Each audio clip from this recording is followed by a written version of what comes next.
Though tiny, your presence is that of Thor, the god of thunder, mighty and powerful." "Don't forget masterful," Belle quipped, landing on the back of the couch to peer down at Dana. Heaven help us all. What were we going to do? When?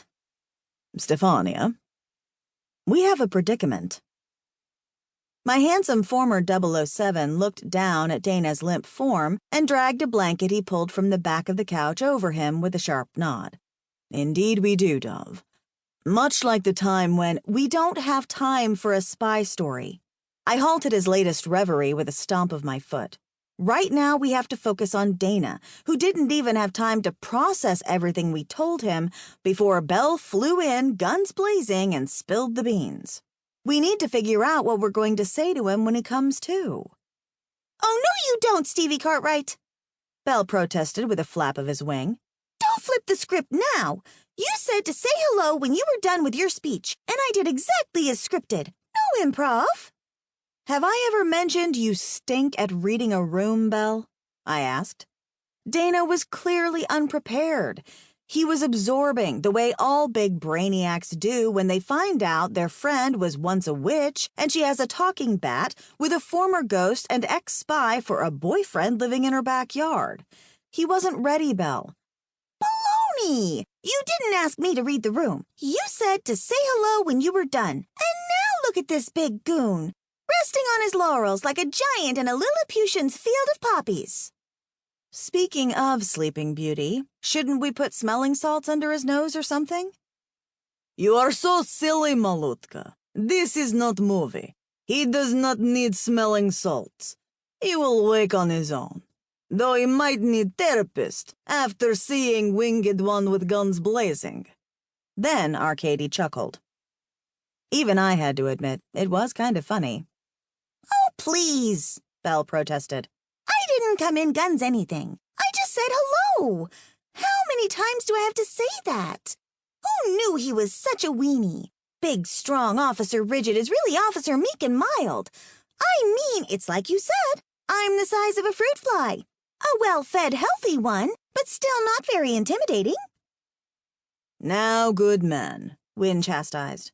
"Be fair and think of this from a mortal's perspective. I'm certainly no weenie, but had I not been on Plain Limbo, another worldly location when I found you and Stefania, I surely would have thought this all quite mad." "But would you have passed out like you just tanked a whole keg through a straw at a frat party?" Belle asked, pacing the back of the couch. After giving that some thought, Wynne shrugged. "Who's to say, mate? We can't know. What we do know is our friend, a man who's been quite good to us, is in distress, and we must deal with that first." I ran to the kitchen to find a dish towel and run it under some cool water, the entire time worrying about how Dana was going to handle this when he woke up. As I ran back to the living room, the Christmas lights Hal and Atticus had put up twinkling cheerfully, I winced again when I looked at Dana, still unconscious. "Do you think we should call the doctor?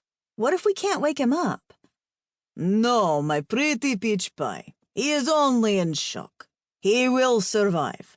Arkady Bagrov has seen this many times in his life." "Ha!" Wynne cackled, slapping his thigh. "Do you remember that mission in Sri Lanka, my good friend? The gentleman with the funny—" "Wynne!" I yelped, twisting my fingers into a knot. "Enough Mission Impossible! We have an unconscious officer of the law here.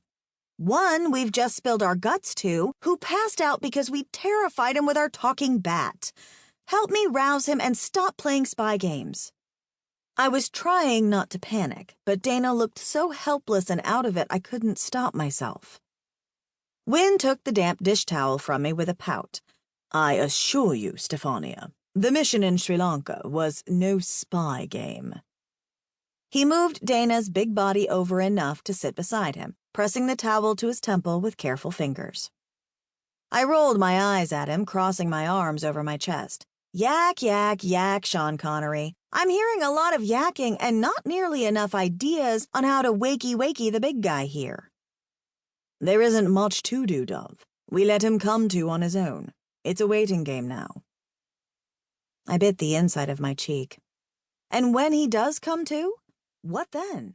What if he's angry with